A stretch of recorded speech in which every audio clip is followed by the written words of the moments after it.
different generative models for medical image analysis. Before we start, I just want to have a disclosure that I'm not a doctor. I'm just an engineer where we are applying some engineering concepts in the field of medical and healthcare. And any mistakes related to the healthcare domain, please neglect them because I might not be having the expertise specifically in the field of medical domain. Fine. Considering the agenda, in the next 1 hour or so, we'll try to discuss these main areas, subtopics related to the talk. Briefly, we'll discuss the difference between AI, MLTL, generative AI. We'll talk about generative modeling. We'll discuss foundational models. Then traditional use cases of deep learning in the field of healthcare.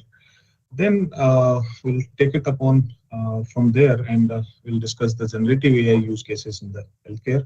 Since this talk is more about discussing the generative models which can be utilized in the field of healthcare, so I'll give you idea about those foundational models, large language models, the transformers, generative adversarial networks, the image generation models like diffusion models, and of course I will also be discussing the use cases of these different generative models in the field of medical image analysis as well as healthcare.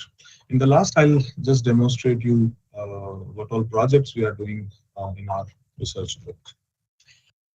Now, yes, you all must have used ChatGPT for different type of tasks, like drafting the emails, drafting some letters. The software engineers must have used ChatGPT to write codes or to correct the codes which you are facing any of the problem in the codes. Now, what about doing the medical diagnosis on ChatGPT? What if I provide the symptoms of a particular disease to ChatGPT and ask what kind of medicines I can take? This is one of the example. I asked ChatGPT that I have 101 fever and symptoms of cough and cold, and this is what ChatGPT told me. It gave me, based on these symptoms, it gave me probable causes. It gave me some of the home care advices. It also gave me some suggestions related to the medicines which I can take. So this is, I mean, reality these days.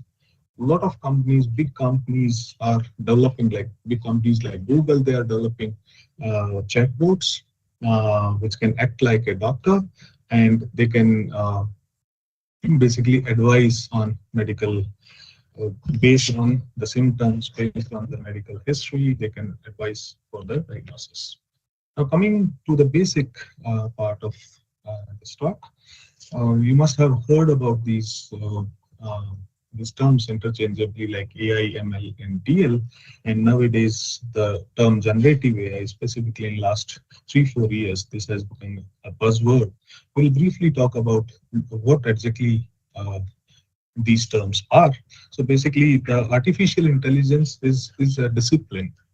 The same way the physics is one of the discipline of the science. Artificial intelligence specifically is a branch of computer science. It has come out from computer science, and it basically deals with the creation of intelligent machines, so that these machines can reason, they can learn from the data, and they can act autonomously the way human acts on particular situations. Now, artificial intelligence basically centers, they focuses on the theory and methods that can be used to build machines or the systems that can think or that can act like humans.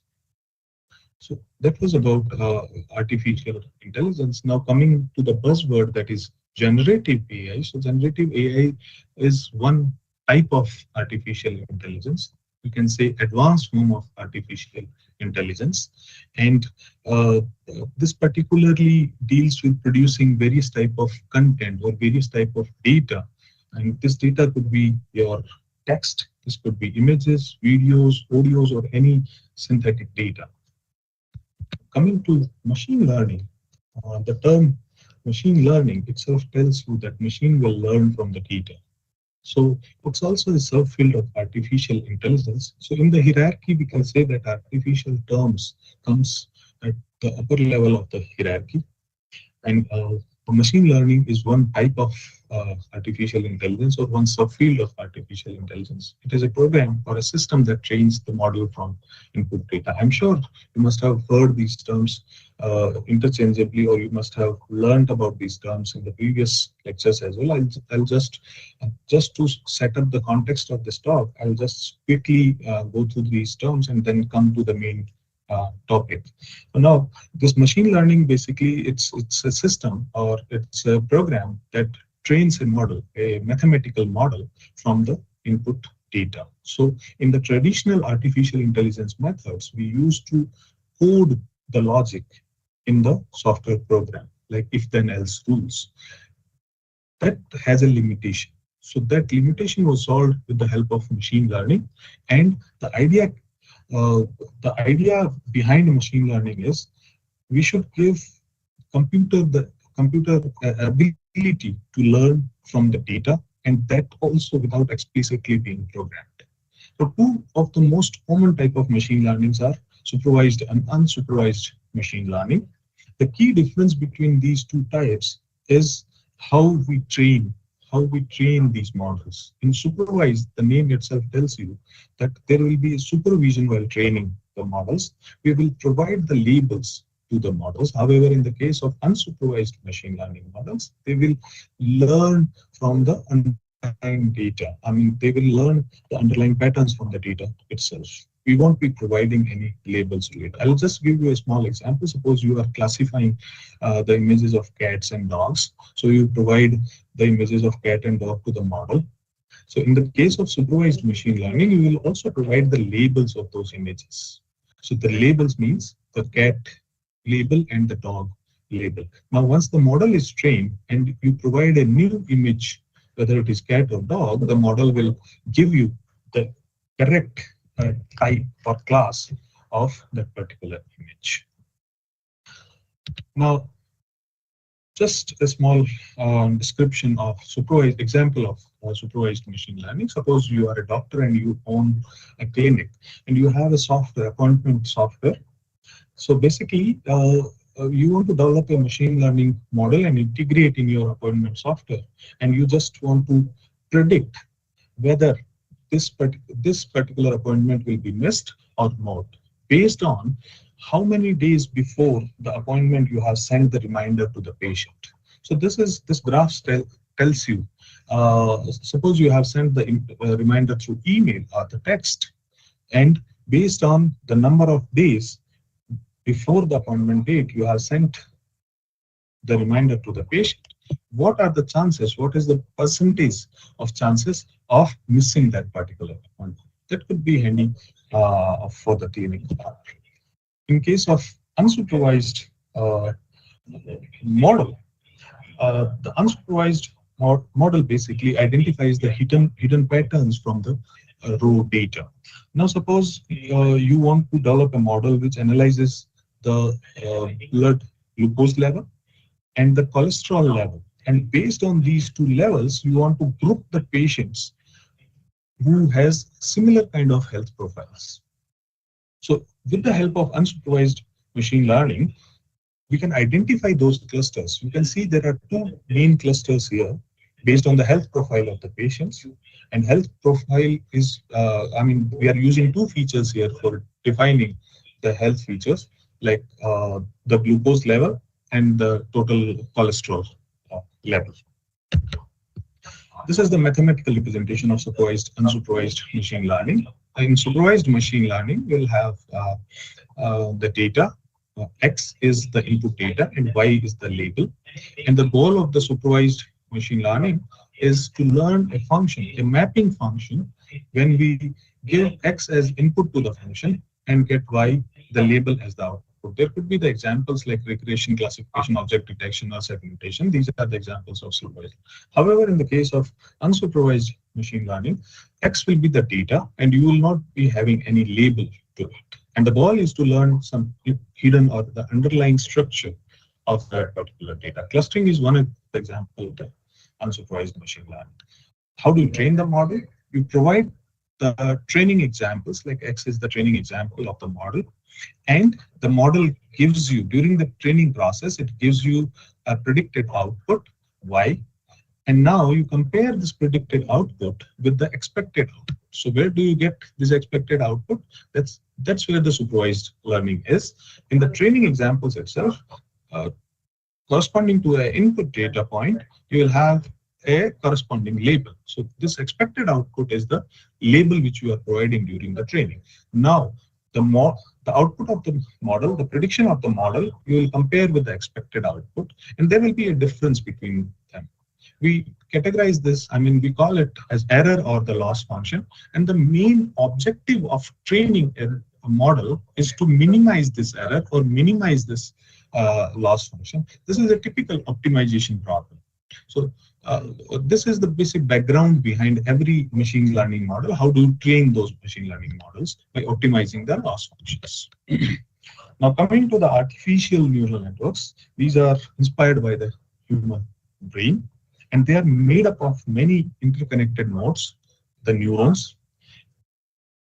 These neurons, these artificial neural network uh, can learn to perform different type of tasks by processing the input data. And in the similar manner, our human brain processes the information and takes decision based on that information. Deep learning models are advanced forms of artificial neural network, and the term deep means there are large number of hidden layers in the network. That's why they are deeper networks. And by increasing the hidden layers or increasing the number of layers, they are capable of learning the complex patterns. One of the typical example of deep learning is convolutional neural network. So basically, deep learning is more about feature learning. We can use the deep learning models. The limitation of the traditional machine learning models was the handcrafted features. You have to learn features for a specific domain. That limitation was solved with the help of deep learning, where the complete task of feature extraction as well as the machine learning task is combined together. And convolutional neural network with the stacks of different type of layers like convolution layer, the pooling layer, they are able to extract meaningful information from the data, and then you can use any classification model to classify the input data. Now, coming to the generative modeling. So the generative modeling, the idea of generative modeling is to learn a model that represents that distribution. That means, let me explain it again. The generative model takes the input training samples from some probability distribution, and it learns a model that particularly represents that particular probability distribution. As you can see here, suppose we are generating some images. So the input or the training samples, they belong to a probability distribution P data X, and we have generated samples where we have a distribution P model X. Now, our objective in generative modeling is to learn P model X, which should be similar to P data X. So that is the basic behind the generative modeling. Now, coming to types of deep learning models, it can be mainly divided into two types. One is the discriminative one, and another one is the generative models. So the discriminative models are used to classify or predict the labels of the input data points, and typically trained on a data set of labeled data points. Basically, they try to learn the relationship between the features of these data points and the labels. So basically, there will be a mapping function between the features of the input data point and the corresponding label. So that type of deep learning models are called as discriminative model. One of the example is image classification or object detection models. The another type of deep learning models are the generative models. So the generative models basically generates new data instances, generates new data points based on the learned probability distribution of the existing or the training data. In this example, suppose we are giving one part of one paragraph. So the task of this text generation model is to complete that paragraph. It is generating the text based on the given input. This is the graphical representation of discriminative and generative model. This discriminative model, once it is trained, they can be used to predict label on any of the new data, which is similar to the input one. As you can see here, an image of a dog is given to this discriminative model. It will classify it to a particular class, which is dog. However, in the case of generative technique, it will generate new data based on the given input. So it will generate a new dog image similar to the given input image. Now you can see here the two different pipelines. One is for the predictive model and another one is for the generative model. In the predictive model, it learns relationship between the data and the labels. The data and the labels are given as an input to the predictive models. They develop a mapping function or a predictive function which maps the relationship between the data and the labels and gives you the output, and the output is the label of the input data. However, in the case of generative AI model, this will learn the pattern to generate new content from the given input. Now, let me describe a little bit on generative AI. As we have already talked about, it's a branch of artificial intelligence, and it's a subset of deep learning. These are two important things. I mean, generative AI is the advanced form of deep learning. We will be using deep neural networks in the generative models. That is one primary thing. Secondly, it focuses on creating models which is capable of generating new content. That's why the name generative AI. They are capable of generating new contents, and also the generated content resembles the existing data. Third, it processes large volume of data set. That is the primary condition. Processes large data set. It detects the patterns and then create new works of text, imagery, video, even the software codes based on the instructions given. So here the word prompts is very important.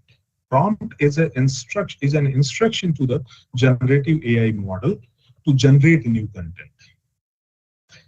And these generative AI models can process both labeled as well as unlabeled data.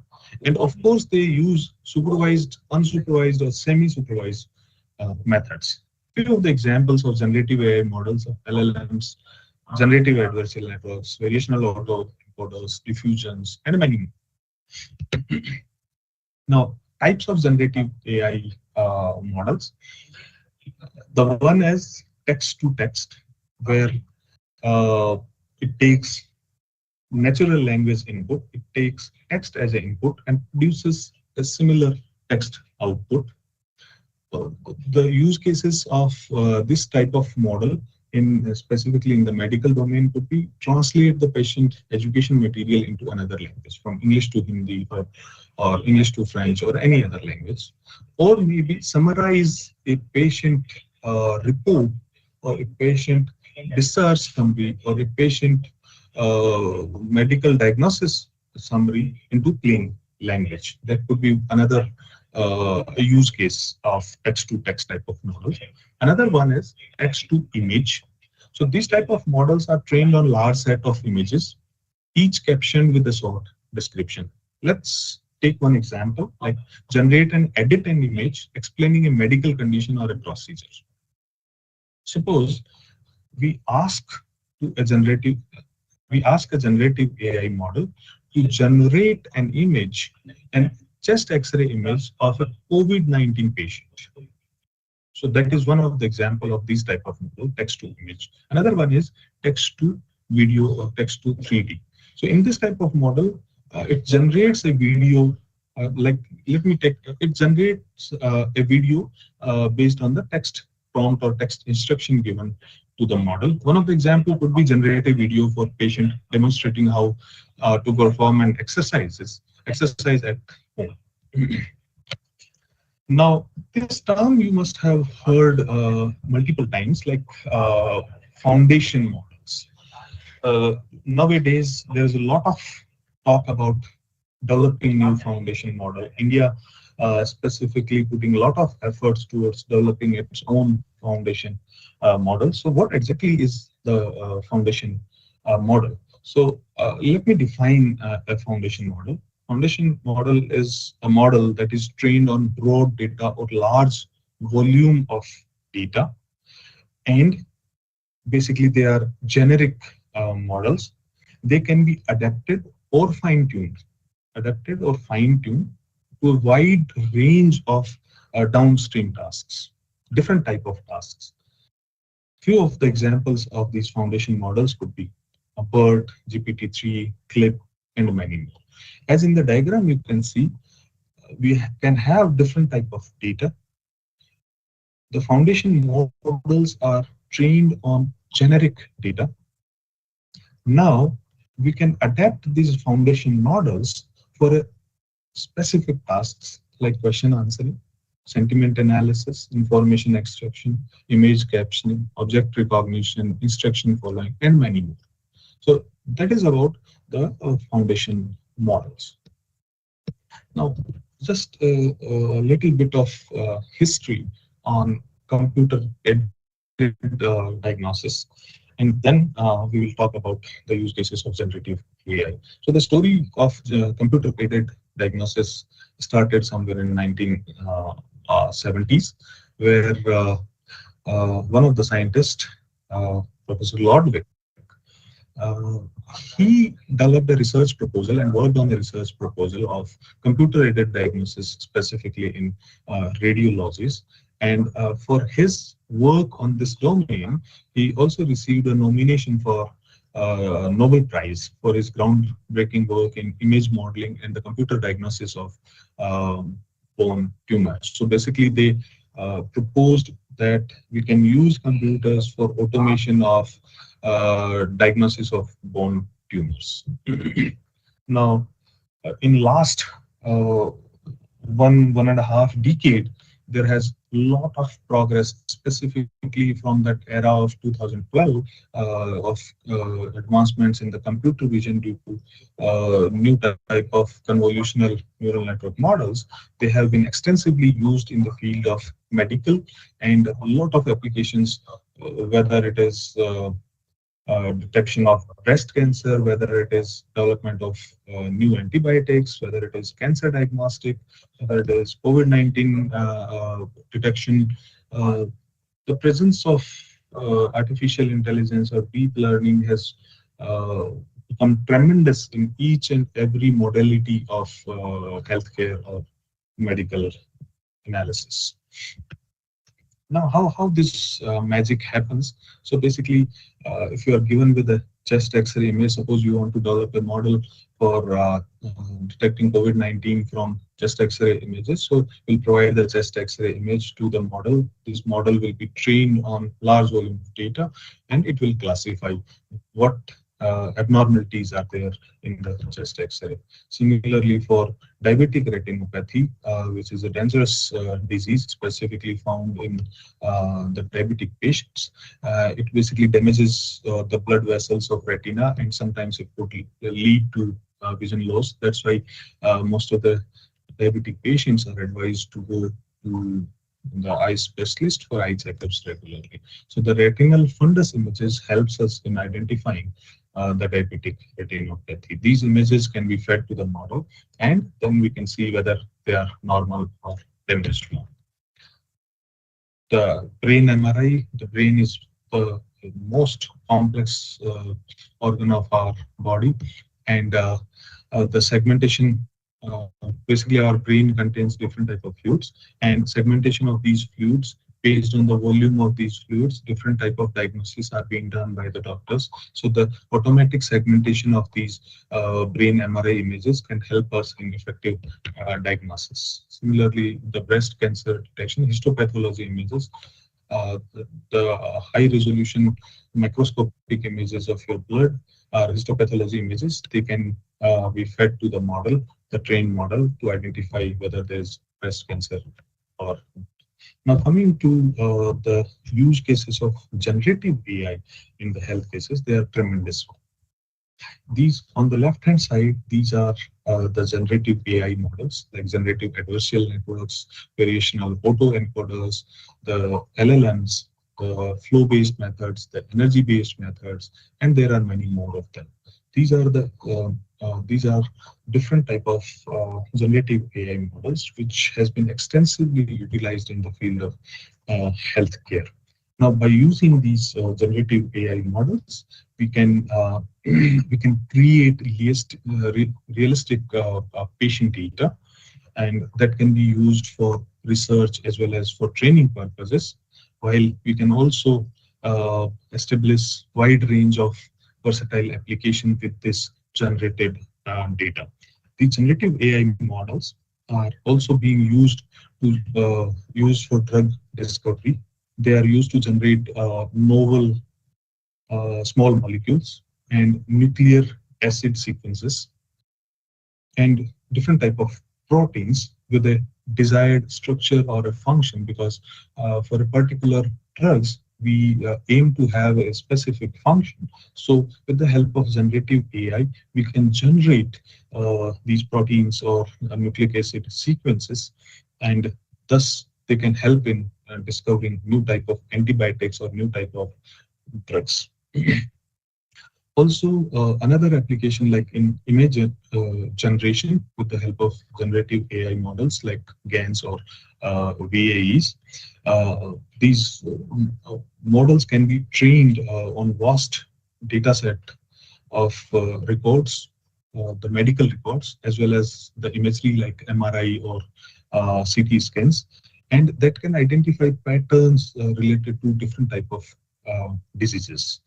For example, like generative adversarial networks are already being used for image reconstruction or synthesis or augmentation of the images, segmentation of different images, classification of different medical modalities. Uh, if we uh, if we talk about uh, if we talk about the personalized medicines or clinical documentation, the LLMs such as GPT-4 and Palm 2, which was developed by Google, they can be used to generate summaries of the patient data. They could be particularly useful in healthcare settings where we have a large volume of data. Specifically, the country like India, we have a large number of patients in the hospitals. So these kind of models can be used to generate a summarized report based on uh, the medical data provided to these models. Now, the electronic health record for may contain different type of patient data such as medical history, medication, different allergic conditions, or the laboratory results. So these generative models can collect, can be trained on this type of data, and they can be helpful in finding the key points and generate a concise summary of this medical summary for a particular patient that can be helpful for the doctor to take fast and accurate decisions. So there are many more applications, specifically generating medical education and training materials with the help of these generative AI models. One of the examples could be creating personalized educational content based on patients' specific conditions, symptoms, or the questions. For example, if a patient is having diabetes, and the AI generative AI models can generate the content or a training material about how to manage the blood sugar levels, the diet, what kind of exercises should be done, what kind of yoga or meditation, medication uh, what kind of yoga or exercises can be done, what kind of medication has to be taken. Now, there are different type of modalities which can be handled, I mean, specifically in the healthcare field. The natural language, like the text, images like CT, MRI, uh, X-rays, different type of imaging modalities, audio modalities like the stethoscope sound, the heart sound. Uh, they can also be used as a data input to these models. These are some of the use cases, I mean, real use cases of generative AI. As I was telling you, Google has already developed a medical AI chatbot in the name of Mad uh, Palm, and that has already been tested in different hospitals. Now, coming to these models, let's talk about all of them one by one. I'll be covering the large language model, the generative adversarial network model, and the diffusion model. So, coming to the first one, the large language model. Why the name large? So, firstly, they are trained on a large data set and they have large number of parameters. That's why the name large. Now, why language? So basically, they are developed for processing the natural language. That's why it's large language models. These are general purpose language models, and they are basically pre-trained on a large volume of data set. And then once they are pre-trained, they becomes a foundational model, and they can be fine-tuned or adapted for a specific task or the purpose.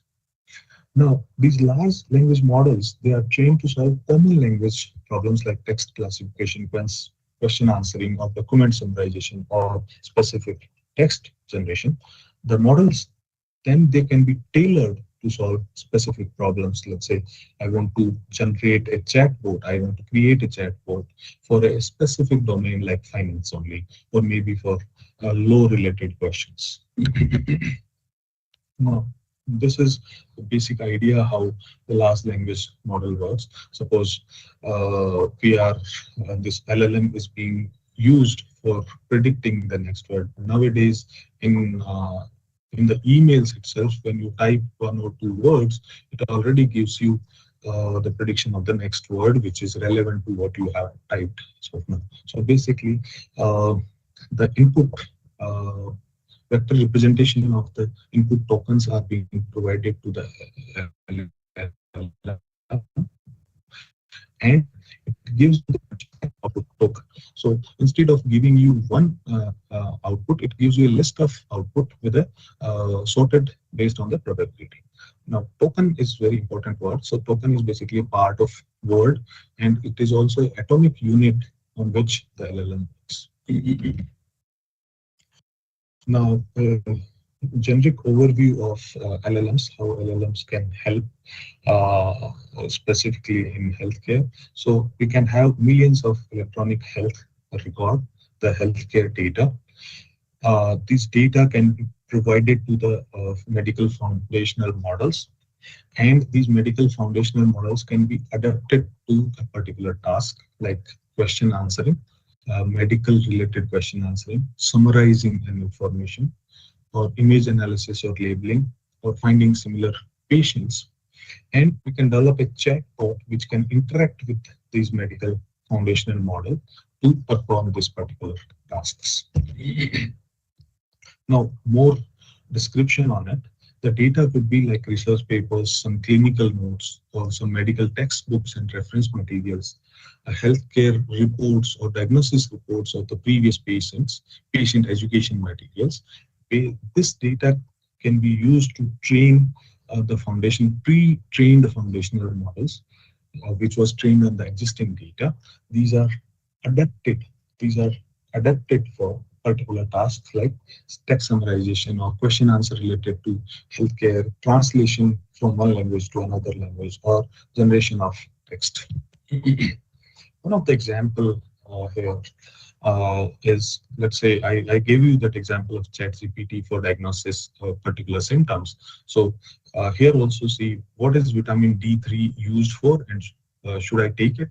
So you can see that it has precisely give you the answer related to it, like vitamin D helps regulate the amount of calcium. So this is based on this particular uh, model is being trained on large volume of medical documents, and based on that, it is giving you the answers related to this particular question, which is we also call it prompt. So another example here is these are all real examples. Another example is using the LLMs for generating an operation. Suppose a surgery has just happened, and um, the doctor has asked the particular developed LLM model that generate an operation note for repair of, I mean, generate operation note for a particular surgery, and different inputs are given like dorsum on the left hand and repair of the superficial branch of radial. So whatever structure of that operation note is there, that is being prepared, like patient detail, date of procedure, surgeons and assistant names, then the procedure which was carried out, the outcomes, the closures. So all these details are being generated. These tasks are manually done, which can be automated with the help of these elements. Now, there are some general purpose LLMs, and there are some specialized medical LLMs like MedLM, BioMedLM, CyBERT, ImageBERT, BioGPT, ClinicalBERT, MedBERT. So these are already available open source, which you can use for your research purposes or developing new kind of solutions. Instead of having text related solutions, we can have multimodal medical LLMs. Apart from the text data of clinical notes or research papers or medical coding terminologies, we can have image data like X-ray, CT scans, microscopic pathology slides, or the structured data like lab results, biosignals, demographic data, or maybe the videos like surgical records, patient gait analysis, and 3D medical records. Now, how can we use these multimodal medical LLMs? The first one would be like discovering relationship across different type of data types. Let me give you an example. We can correlate the findings in an image with, uh, suppose we can correlate the findings of MRI and the X-ray report of a particular patient, or we can correlate the blood report as well as the chest X-ray image information for finding a new findings from the medical data. It can help in improve diagnosis, like detecting subtle abnormalities or suggest differential diagnosis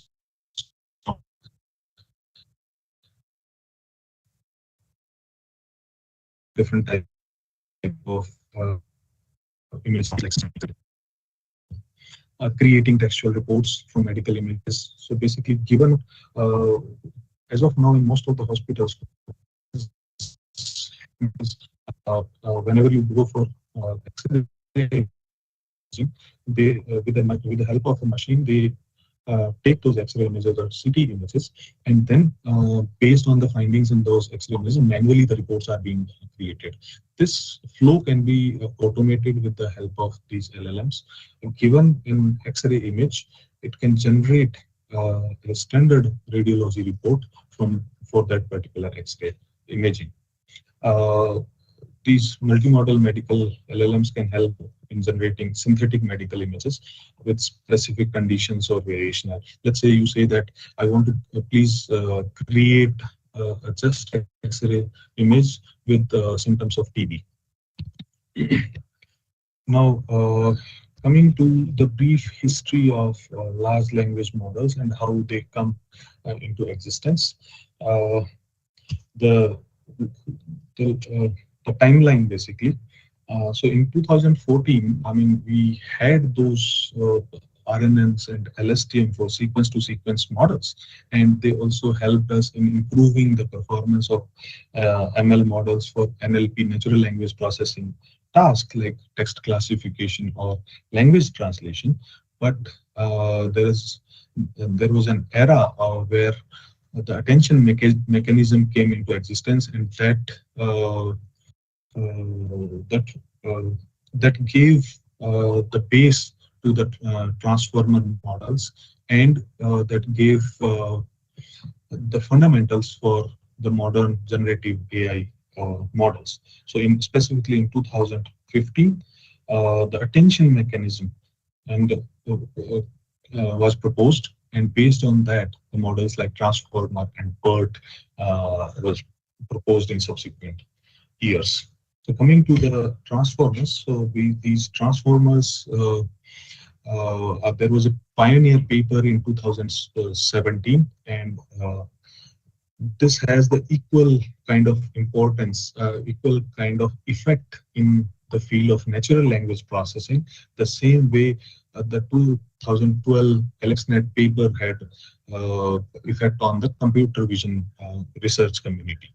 So we can say that uh, this paper did the same effect the AlexNet paper did in computer vision community. So basically, the transformers were proposed in this 2017 paper, and the name of this paper was "Attention is All You Need." Uh, Although there were models before transformer like RNNs and LSTMs, and they were able to represent words as vectors, and these, however, the problem with these RNNs and LSTM, they were not containing, they were not having the contextual information or about the usage of the words, and how the meaning of these words changes in different positions. For example, the bank in river bank and the bank in bank robbery might have same vector representation, but the context is different. The attention mechanism is different for them. Now, coming to the transformers, so these transformers are basically they are encoder decoder architectures, and they utilizes the attention mechanism. They are better than RNNs and LSTMs, and it can take advantage of parallelization of GPUs and TPUs. Also, they processes large amount of data at the same time based on because of the architecture they have, the parallel architecture they have. Now, the transformer, they are mainly, I mean, the core of transformer is the attention mechanism. As I told you, they contains the encoder and decoder architecture. The task of this encoder module is to encode the input sequences, and that this passes this encoded information for the decoder, and this decoder basically decodes the meaningful information or the representation which is received from the encoder for a particular or relevant task. Now, this talking about this encoder component, it's basically a uh, stack of encoders, and the paper of 2017 they used 6 such encoders in parallel, and 6 is just a hyperparameter that can be experimented with different numbers.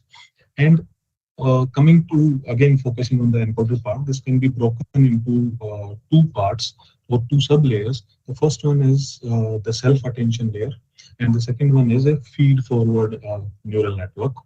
The input to this self-attention layer is encoded and first flows through the self-attention layer, and which helps to encode or look at the relevant part. So the term attention means we need to focus on the subparts of the input data which are more important for this particular task.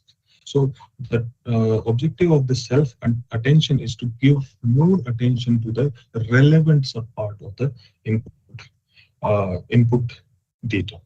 And this particular second layer is called as feed forward layer, and the output of the self attention layer is fed to the feed forward layer for further processing.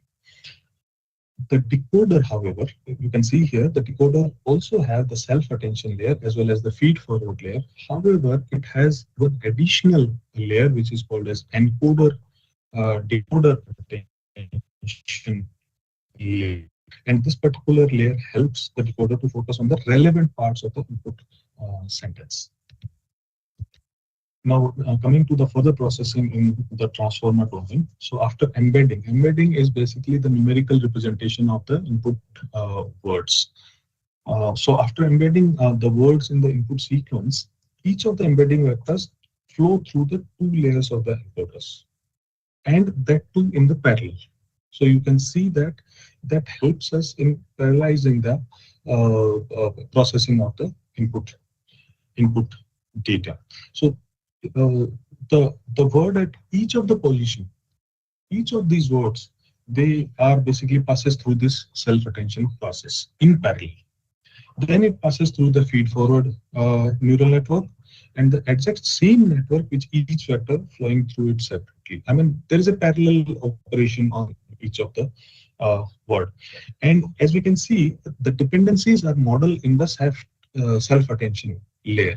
There is no interdependency in the feed-forward neural network. In the feed-forward neural network, they work in the parallel. They work in the parallel. So basically, in the self-attention layer, the input embedding is broken into query, key, and value vectors. Query key and the value vectors. So basically, each of the word, the embedding vector is calculated. They are broken into three vectors: query, key, and value vectors. And these vectors are basically computed through the weights which are learned during the training of the transformers. Now, all of these computations happen in parallel in the module, and that also in the form of the matrix computation. Now, once we have computed these query, key, and vector values, they are next step is to multiply the value vector by the softmax score, so that we can sum up the complete information in the Z matrix. The main intuition, the main idea here is to keep intact the values or the subparts of the words you want to focus on.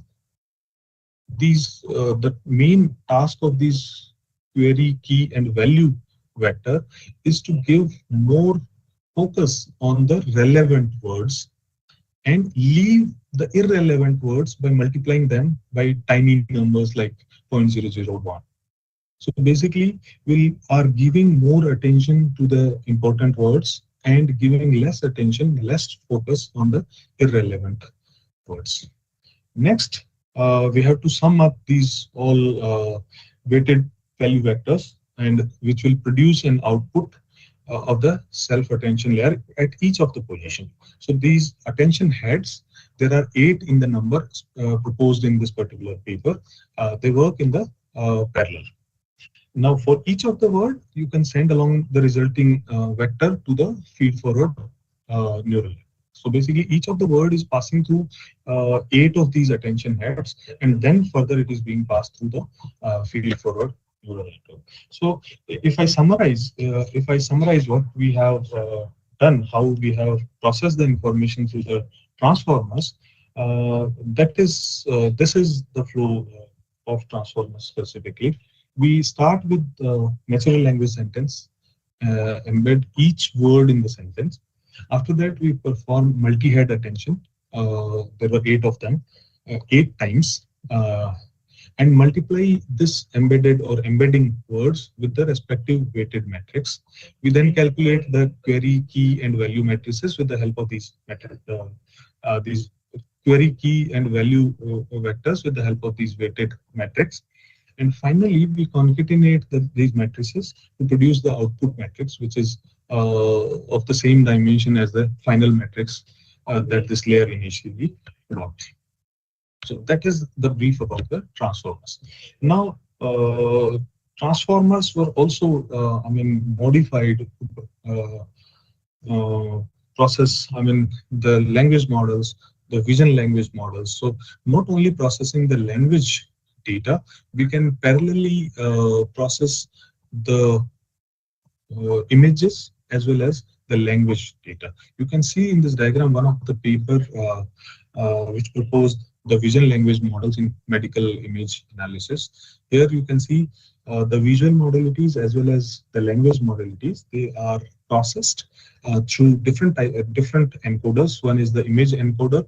As try to remember our discussion related to the encoders. Encoders basically encodes the information of the input data to provide it to the decoders, and then these encoders are passed through there is a fusion of this text information and the image information, and based on this encoded representation we can use these representations for different type of tasks, like simple tasks like segmentation, classification or detection, or the generative tasks like generating the reports, generating answers for the question answer, or generating new images.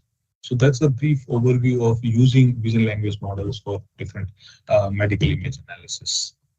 Now coming to the image generation models, one of the popular one, or one of the oldest, rather one of the oldest one is generative adversarial network. The idea here is to have two separate models like generator as well as the discriminator. The task of generator is to generate fake samples and try to fool the discriminator. And the task of discriminator is to uh, distinguish between the real images and the fake samples generated by the generator. So basically, we train these generator and the discriminator models together and repeat it until we get better generators and discriminators.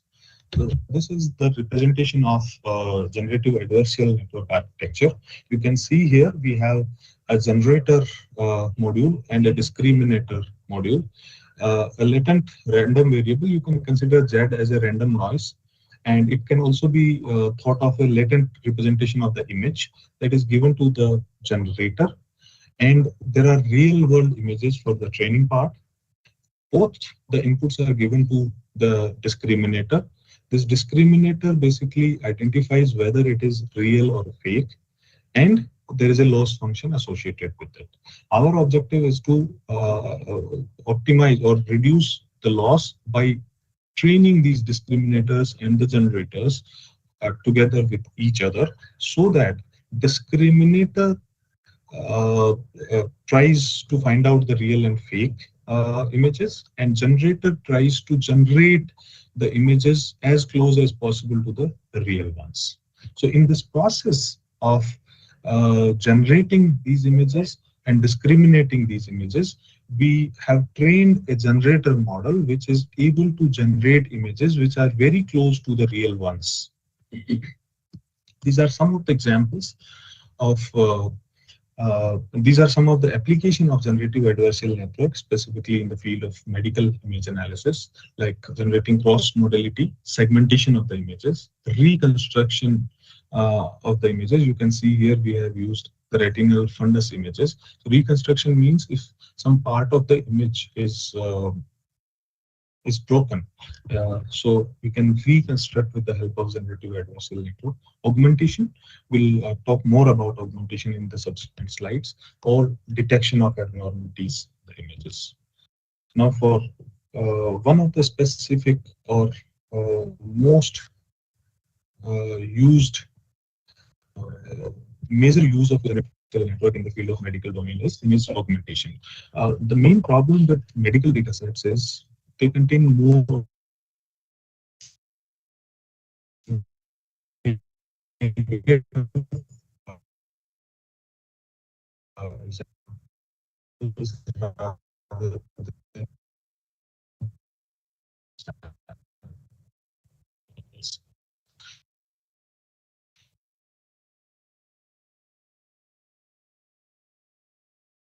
specifically for the supervised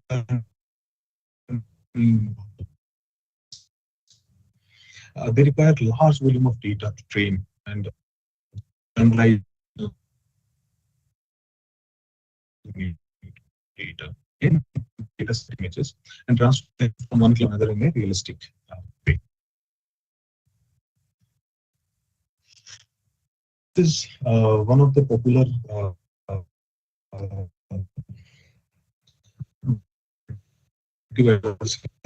model, X-ray images for COVID patient. See here, we have generator model and the discriminator model, and then we have real data set. The task of the generator is to generate real images. These are another examples of X-ray images generated by generative adversarial network. Next comes the diffusion model. You must have used the image generation functionality of ChatGPT. So behind that, there is a popular model called DALI, and these DALI models are based on diffusion models. So the idea of these diffusion models is to systematically or slowly destroy the structure of the underlying data distribution through an iterative forward diffusion process. So basically, we mix noise in an iterative manner and get pure noise at the end of this forward diffusion process. And then we learn the reverse diffusion process that restores the destroyed structure from the data. So in the forward diffusion, we add noise and get the pure noise. And then in the reverse diffusion, from this pure noise, we try to learn a model which can generate the image which is close to the original one. This is the description of diffusion model in the forward process. So diffusion model is basically a generative model, and it basically learns to produce data by reversing the gradual noising process. In the forward process, you can see in the diagram here with the original image, iteratively we corrupt the clean data by adding Gaussian noise over t time steps, starting from x x0, we apply Gaussian noises. Now, the initial stage, initial image x0 to x1, we add a little bit of noise, and then we do it over and over again iteratively, adding noise and more noise to the initial image, so that in more and more noise, we get pure noise. So in the original paper, this iteration, there were 1,000 times noise was added to get the pure noise. So at this point, all the structures of this image has gone away, and we just have a noisy image. Now in the reverse process, we step by step denoise it, and we transform this pure noise into the original data sample. So we train the machine learning model to predict the noise. We call it reverse diffusion. Now you can see here. Now you can see here at our initial stage x on the left, we sample at a time step t. We have added some noise at time step t. We have added some noise, and we got a noisy version of the image. We then send that through our noisy model. And the goal of this noisy model is to predict the noise in that particular image. And the output of the model is basically the predicted noise, which we have just added to the original image.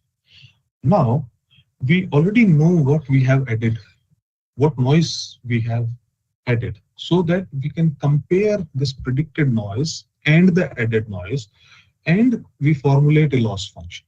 So this becomes a model where we have to minimize this loss, where the predicted difference between the predicted noise and the added noise is minimized. So this becomes a that is how we train the reverse diffusion model. Now, over the time, after seeing n number of examples, this model gets very, very good at removing noise from the images and generating novel images, novel contents. Now, how do we generate images with it? So we just started with pure or absolute noise here. We send this through a model that is already trained. It predicts some noise. This denoising model predicts some noise. Now this noise is subtracted from this input data. We get a new version of this noisy data. Again, we pass through this image to the denoising model. Again, it predicts some noise. This noise is again subtracted from the previous time step. And finally, we reach to a pure generated image. Now, diffusion models can be used in different manners, like unconditioned generation or the conditioned generation. Unconditioned generations could be like human face synthesis or super resolution images. Generation could be from text to image. We give a prompt like Mona Lisa with a cat face, or image in painting means removing some particular content from an image, or text guided image to image models. This is one of the use case of diffusion model in realistic chest X-ray image generation. This is an example of text-to-image synthesis of chest X-ray images from one of the paper. The method is called as joint generation. It's a vision language foundational model for chest X-ray generation. You can see here we have given input text for particular type of abnormality that has in the X-ray that has to be generated. No, this is passed through a text encoder. Then attention mechanism is used. Denoising UNet is used. A random Gaussian noise is passed through this denoising unit along with the cross attention outcome of the text encoder. And finally, we pass it through variational auto encoder. I'm sorry, due to time constraint, I couldn't cover the variational auto encoder model in this particular talk. These are some of the examples of generated chest X-ray images with the help of diffusion models. This is another diffusion-based model like DALI, and this helps us in generating hyper-realistic images of upper and lower cheek skin lesions generated by giving a particular prompt like a small melanoma on left cheek of a female. So these images are generated based on this particular prompt. Now, I think I can conclude here because we are running out of time. So thank you all. If you have any queries, please let me know. We can discuss the queries here. Yeah, thank you so much, sir, for your informative and insightful talk on generative models. And also you have covered regional language models, I mean, basically the current trend in medical imaging and all. And you have also shown some of its applications. Thank you, sir, for your insightful talk. So now participants, if you have any queries, you can write in the chat box. Sir, they can only write their queries, I mean, ask their queries through the chat box. Fine, I'm seeing that chat box. So I request all of you to please type your queries. Right. So first question is, what type of generative tasks are best suited for diffusion models as compared to the transformers? So basically, as I have given you the examples of diffusion models and the use cases of diffusion models that can be used for generating new content, as specifically diffusion models. There are different variants of diffusion models nowadays available for generating image contents, and the performance are really pretty excellent, specifically for these diffusion models.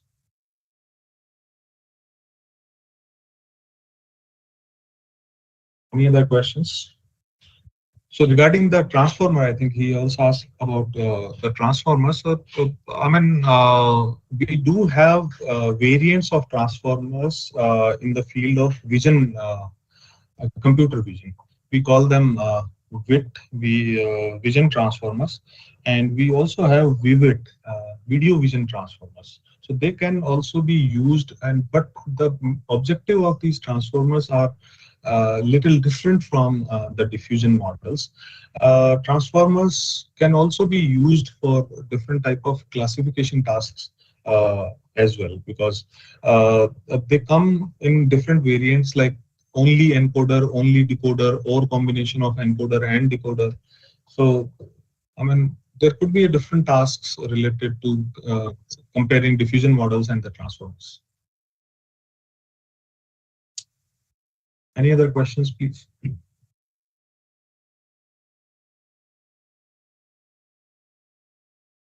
Uh,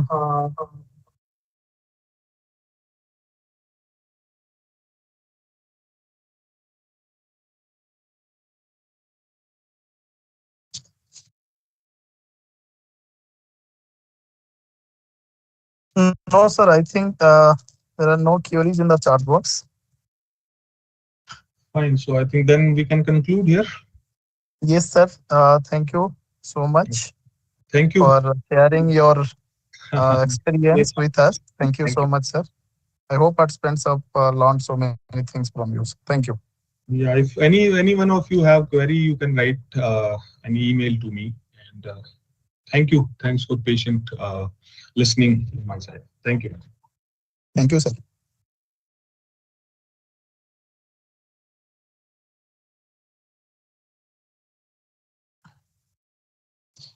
So we'll start our next session now. So I hope our next speaker has already joined.